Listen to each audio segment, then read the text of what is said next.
this is Phillip welcoming you to the 2046th edition of the Enfield Talking newspaper. Our dateline is the 21st of April 2016. Our readers this week are Joan, Caroline and Darren, with Colin on the controls. The items that we'll be reading come from our local newspapers, the Enfield Gazette and Advertiser and the Enfield Independent, and are their copyright. Our title music is Country Rock Polka, composed by Pat Prilly, Fernand Bouillon, Harry Breuer, and performed by Jean-Jacques Perry, and is used with his kind permission. Local stories this week include tributes paid after death of former council leader, when it rains it pours, and big cuts to service for deaf users. First of all, we have one special news item this week, and it's a date for your diary. The annual general meeting of Enfield Talking newspaper will take place on Wednesday the 8th of June at 7:30 p.m. We're working out the venue, so we'll let you know about that when we've sorted it out. But for the moment, keep that date in mind and put the date in your diary. And we'll have a special guest speaker this year, a friend of mine, Charles Carroll, who's a Radio 4 announcer and newsreader, who'll be telling us a bit about his career and some anecdotes and stories about things that might not have gone according to plan, and also giving our readers some tips. So please put the date in your diary, Wednesday the 8th of June at 7:30. That's our annual general meeting, and we'd love as many listeners as possible to attend, to meet all of us and all our volunteers who help bring you the Talking newspaper every week. If you're experiencing any problems receiving your Enfield Talking newspaper, please phone Diane de Jersey on 020-8805-6578. That's 020-8805-6578. She's your listener's representative and will be pleased to help you. And now, John, will read the first item of local news. Tributes have been paid to a community champion and former council chief. Jeff Rodin, who was the leader of Enfield Council between 1994 and 1999 when Labour were in power, died on Saturday morning. Praising the volunteer, activist and conviction politician, the current council leader, Doug Taylor, led the tributes to Mr. Rodin. Jeff was a highly influential figure who was dedicated to improving the lives of local people and creating a better Enfield, said Mr. Taylor. He will be fondly remembered by officers and councillors who worked with him during his time in office and by many people in the borough. Mr. Taylor explained that what set Mr. Rodin apart from other local politicians was his passion and determination to create a fairer borough for all residents. Jeff cared passionately about doing the right thing and campaigned and worked tirelessly on behalf of the poor, the voiceless and the defenceless, he said. He was a conviction politician of the highest order and transformed the lives of thousands of people during his lifetime. Mr. Rodin stepped down from the council in 2010 after representing Bowes Ward for 24 years, but continued his community work as a volunteer for Enfield Citizens Advice Bureau and Enfield Community Transport, where he helped out as a driver as well as acting as a trustee and treasurer. His passing is an enormous loss to the borough, and our thoughts are with his family at this difficult time, Mr. Taylor added. Mr. Rodin was born in Hackney in 1950. He grew up in East London and then in Harrow before winning a place at the University of Birmingham in 1968 to study politics and sociology. He cut his political teeth in the heady world of 1960s student politics and campaigned against apartheid in South Africa and the Vietnam War. His long involvement in Enfield political life began in 1979, and he was elected to represent Bowes Ward in 1986. His passion and conviction saw him rise to the top locally. Between 1987 and 1989, he served as the deputy leader of the opposition on Enfield Council, and he was the leader of the Labour group in opposition between 1989 and 1994. He is survived by his wife Marion, 3 children, and 3 grandchildren. A mum of 3 young children is battling with housing chiefs over the state of her home, which floods every time it rains. Lilieta Begu, 39, has been fighting since 2009 as the walls and floor of her 2-bedroom property in Beale Close, Palmer's Green, stream with water after each downpour. On Friday, when the heavens opened over Enfield, a distraught Lilieta called the fire brigade in desperation to help her deal with the water pouring in from gaps in the floor and flowing down walls. She was told to turn off all electrics immediately for fear she or one of her children would get an electric shock. Showing the advertiser the dark mould that reappears beside her 2-year-old's cot at regular intervals, no matter how often she scrubs the flat, Lilieta said she feared for the health of her children and herself if they have to keep on living in the damp and dank conditions. "To be honest, I'm depressed," she said. "I can hear my 2-year-old Alex struggling to breathe during the night. My eldest daughter, Anastasia, is 10 years old. She has learning difficulties and difficulty walking, and these conditions don't help her. I'm scared that one day we might all get electrocuted. It's just horrible to watch how the water and damp have made the house almost impossible to live in." As well as her own 3 children in the 2-bedroom house, she took in her sister and 2-year-old nephew when they were left without anywhere to live last year. An Enfield Council spokesman admitted that Lilieta's situation was far from ideal and that officers were working to make sure the family did not have to stay in a flooded, damp and dangerous property. He said, "We'd like to apologise to Ms Begou for the problems she's experienced, and we're working closely with her to address her concerns. We've now cleared the block pipe, which was causing the leak, and carried out additional work to clear out drains at the property. Ms Begou has confirmed she's happy to remain in her property while we work with her to find an alternative elsewhere in the borough, which is more suitable for her family's specific needs." A deaf support group has spoken of their anger after Enfield Council withdrew an essential grant supporting their services. As part of budget cuts, the council have withdrawn £43,000 in supporting people funds to Enfield Disability Action, EDA's, Deaf Project Service, half of the project's total money. A report written by Leanne Byrne, EDA Chief Executive, and Mary White, Deaf Services Manager at EDA, said it had been done without any consultation to the service users, many of whom rely on the support in their everyday lives. These would disappear, with Ms Fisher saying other crucial supports, such as sign language interpreters provided by the group, would also be lost. She said, "Demand for support indicates there will be a huge impact on the local community if this decision goes forward, and it is questionable if the reduction of funding is truly cost-effective. Due to the day-to-day barriers that deaf people experience, they will unfortunately always need support. Communication in a hearing world is always problematic. Support will be required in order for services to be accessible. Literacy is an issue for some profoundly deaf and deaf-blind people who often do not have speech or the ability to read documentation. Online support for this cohort is therefore inappropriate and inaccessible."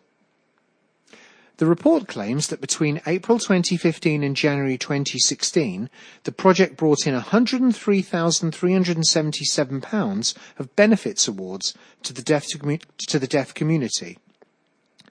They also run drop-ins on Monday and Wednesday mornings, which were visited by 605 people in the time period, wanting advice on housing, health, social care and community issues. The report says, "Feedback has told us that often the outcomes are more positive for all when we are able to assist. Examples recently have been to provide support on a child abduction case and domestic violence.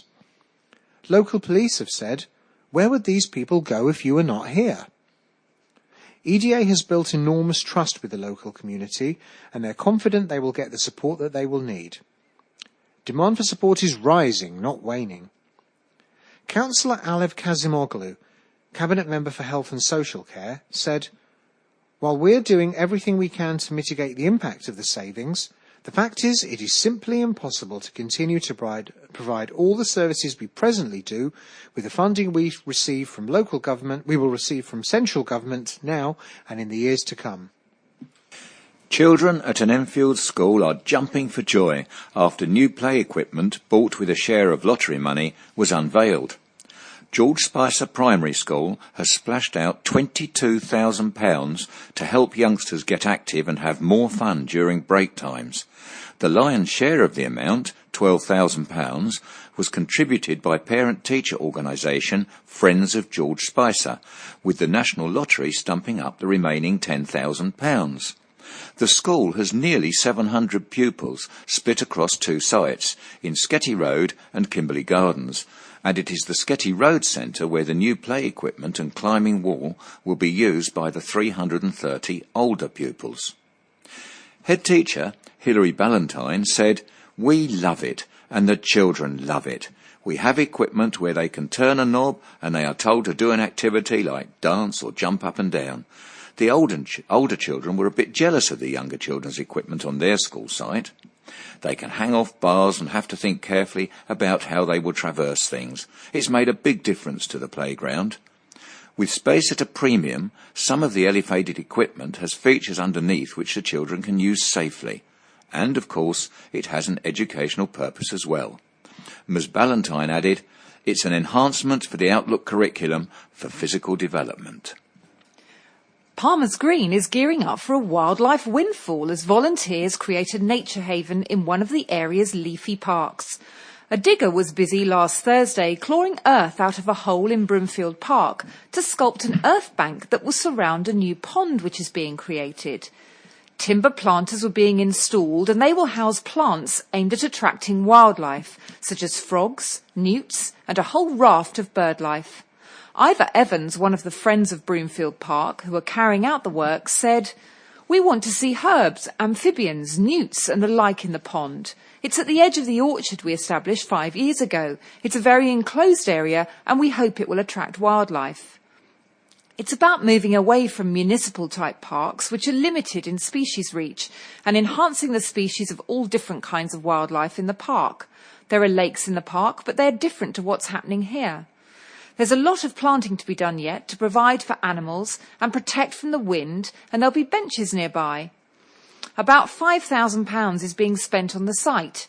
The funding includes donations and £3,000 from Enfield Council's Residents' Priority Fund. Work will be continuing for a few weeks yet. If you want to help out, the Friends will be working regularly on site on Wednesday mornings and can be contacted at broomfieldcommunityorchard@gmail.com. You can also turn up to lend a hand this weekend on Saturday morning or Sunday afternoon. The new pond's under construction between the Parks Community Orchard and the tennis courts. A junior doctor has admitted she regrets having to strike, but says it could save the NHS. Dr. Nicola West, a third-year junior doctor at North Middlesex University Hospital, said she wanted to tell the public exactly why she and her colleagues have decided to increase the impact of the strikes next week. Another 48-hour strike is due to start at 8 a.m. on April 26th, with doctors in emergency wards also walking out for the first time, although they will be covered by consultants. Dr. West, a gastroenterologist, said she was sorry for anyone who will have important appointments, tests or operations rescheduled. She said, "I want to assure patients that our hospital will be kept safe at this time. Our consultants are taking our place so that every doctor you see will not be a junior, but someone with over 10 years' experience. We find the disruption very regrettable, an unfortunate consequence of the actions we're taking, but we're doing it to protect the NHS in the future." The vast majority of junior doctors in England are very unhappy with the contract being imposed by our government. We believe it is very unsafe for patients and unfair for doctors. The main aim of this contract is to allow the government to provide routine care on Saturdays and Sundays, rather than the emergency care we have at the moment. The problem is that there are no plans for more doctors, nurses, technicians, porters, cleaners, or administrative staff to cover this extra work. We struggle already to provide emergency care and feel that adding to this workload and stretching current staff even further would be very dangerous for patients. She said the contract would result in doctors undertaking even more out-of-hours work for less pay, and also said the contract discriminates against women. She said, "Women make up a larger percentage of doctors who work less than full-time, often due to caring for their families. It will drive women out of the workforce as they simply will not be able to afford to go to work. This is unacceptable. I thank people for the support and kindness you've shown us. I invite you to come and talk to us next week about the contract. We want an NHS that is safe and fair, both for our profession and our patients. A Department of Health spokesperson said, "This escalation of industrial action by the BMA is both desperate and irresponsible, and will inevitably put patients in harm's way." Friends and family gathered to celebrate a former car maintenance worker's 100th birthday. Jack Breadstock, a father of 2 and great-grandfather of 4, lived in Dover Road, Edmonton for 60 years. He retired at 65 after a career that saw him work in the Tottenham area once he'd returned from serving in Burma in World War II. Widower Jack, whose wife Daisy died in 1999, has moved to Cheshunt to share a warden-controlled flat with his friend Eileen Guy, who's 95.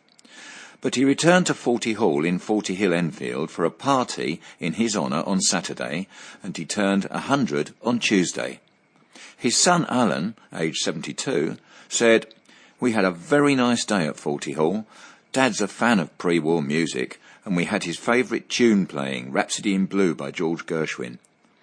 He would love to play again, but lost feeling in his hands and hasn't been able to play for about 18 months. He's on at me now, telling me to bring his piano round to his new home. Dad is now in a wheelchair. He doesn't drink or smoke, but has always been on the go, whether it's gardening or playing the piano. I think that's why he made it to 100.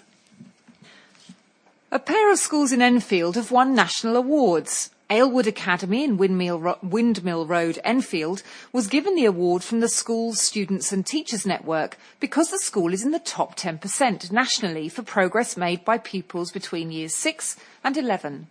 Meanwhile, St Anne's Catholic High School for Girls were also recognised for their exam results as they made it into the top 10% as well.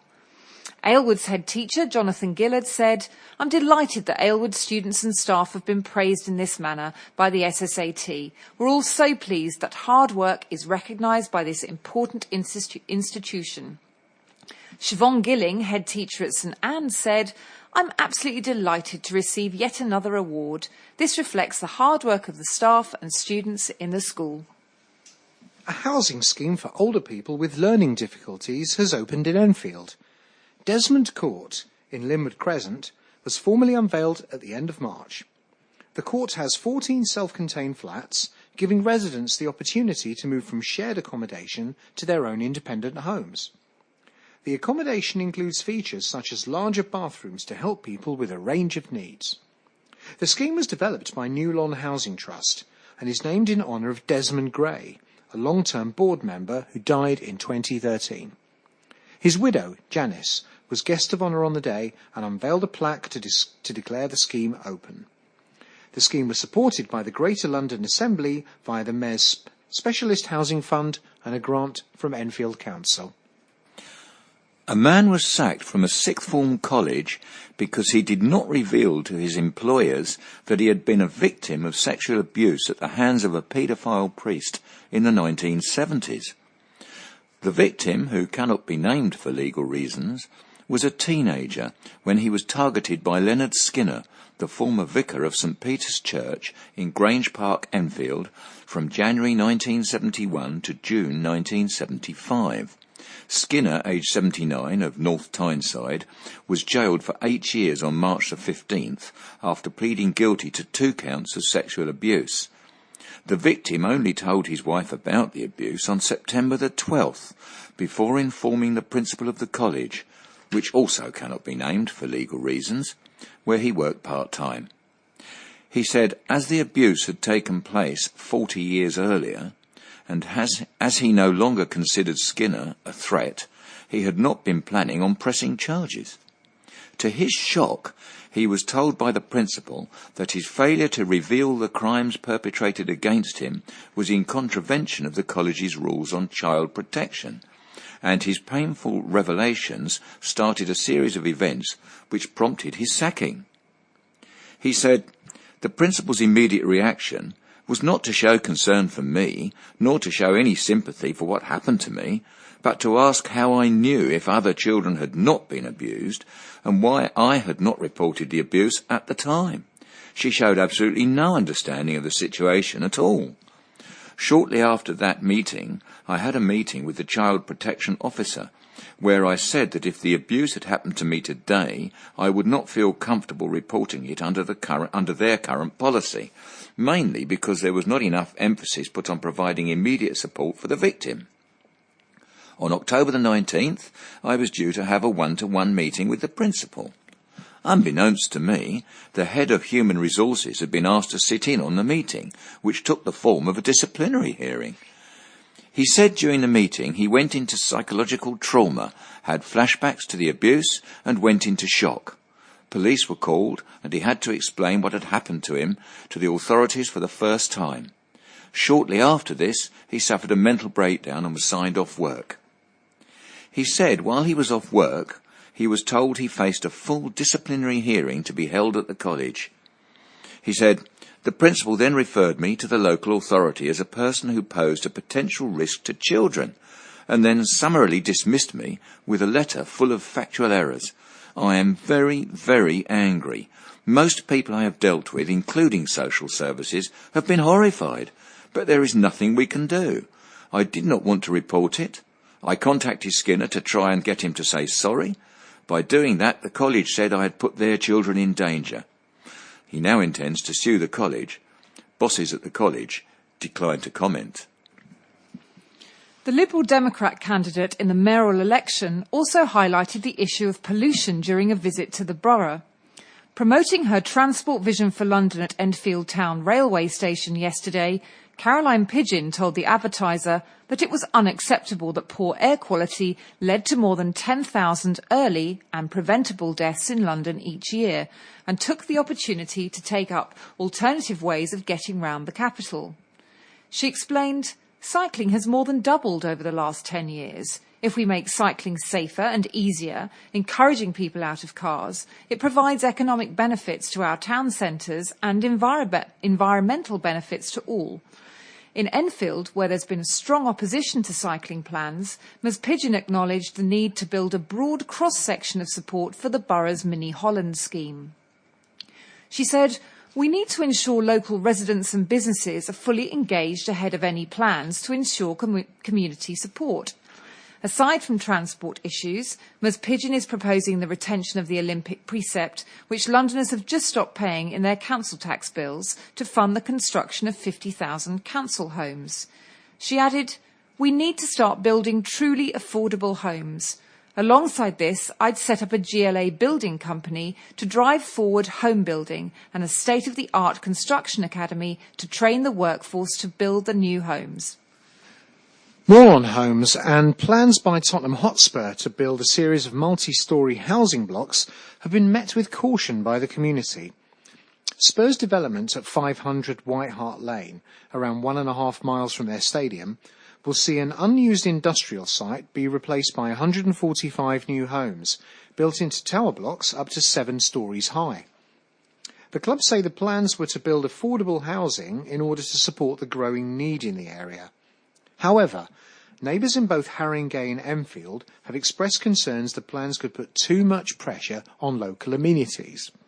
Achilles Georgiou, councillor for Bowes Ward and deputy leader of Enfield Council, said while the application would be considered by Haringey, they should think of how it would affect their northern neighbours. He said, "With any development, the impacts on the local area needs to be made clear, and this will have an impact on schools, doctors' surgeries and traffic. There is clearly a demand for housing, but when Haringey consider this, they need to consider the impacts on neighbouring wards as well." Residents from across the border have written to share their concerns, but these things will always extend in terms of impact. What we want to know is what that impact is going to be.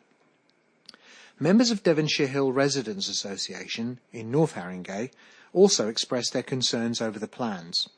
A spokesman, who declined to give their name, said it would tower over local 2-storey terraces and would put a great deal of pressure on facilities in Enfield.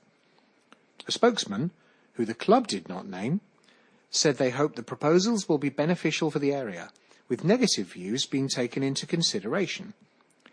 Haringey Council would not comment on an active planning application. The application is likely to be considered by the Planning Committee in May or June. Former Enfield councillor who was given the freedom of the borough has died. Alexander Mattingly, who served as a Labour councillor for over 20 years, died on February the 27th at the age of 88. He's also served as president of the Edmonton Labour Party and in 2012 was made an honorary freeman of the borough. His daughter, Naomi Mattingly, said he retained an active interest in politics up until his death after a short illness. She said, "He was very involved, he loved his job and he loved the Labour Party. Both he and my mother were very active, they both wanted to make a difference. They never sat back and let someone else do it. He could talk for hours and he was always busy. We were brought up in that environment of our parents being under constant public scrutiny, but it never felt like we were being neglected. For all they worked hard, they were always there for us. We're still in shock that he's gone. Physically he was frail, but mentally he was as acute as ever. I haven't come to terms with it all yet, but his funeral was so nice, there were so many people there who let us know they appreciated him." Born in Edmonton in 1928, Mr. Mattingly's father was an active trade unionist, a trait he passed on to his son. Alongside his council duties, he worked as an industrial relations director and for a print union, SOGAT, dealing with Robert Maxwell, among others. After serving his army service in India, where he became a sergeant, he married Pat Gibbons in 1947. They were both active members of the Labour Party until Pat's death in 2011. Mr. Mattingly served as Labour councillor in various Edmonton wards for over 20 years, before retiring after representing Edmonton Green in 2006. He also served as a governor of two schools, the Latimer School on Hazelbury Road, Edmonton, and his former primary school, Fleecefield. He's survived by his 5 children, Alan, James, Jill, Susan and Naomi, 4 grandchildren, 1 great-granddaughter and his brother, Peter. Hospital radio is returning to North Middlesex for the first time in 33 years. Radio Enfield, run by volunteers, has been on the air at Chase Farm Hospital for nearly 46 years since 1970, and previously broadcast to North Mid for 10 years between 1973 and 1983. It had been cancelled due to high costs, but thanks to modern technology it has now been brought back. The programmes will be broadcast from Chase Farm round the clock. Station manager Andy Higgins said patients will now be able to hear record requests, local news, interviews and quizzes, whichever Enfield hospital they stay at. He said, "The rising cost of renting the music landlines between the hospitals in 1983 meant that it was no longer viable to continue the service. Patients can tune into Radio Enfield on North Middlesex Hospital on their bedside equipment on Channel 0. Programmes are also available over the internet at radioenfield.co.uk for free." We have now reached the end of side 1.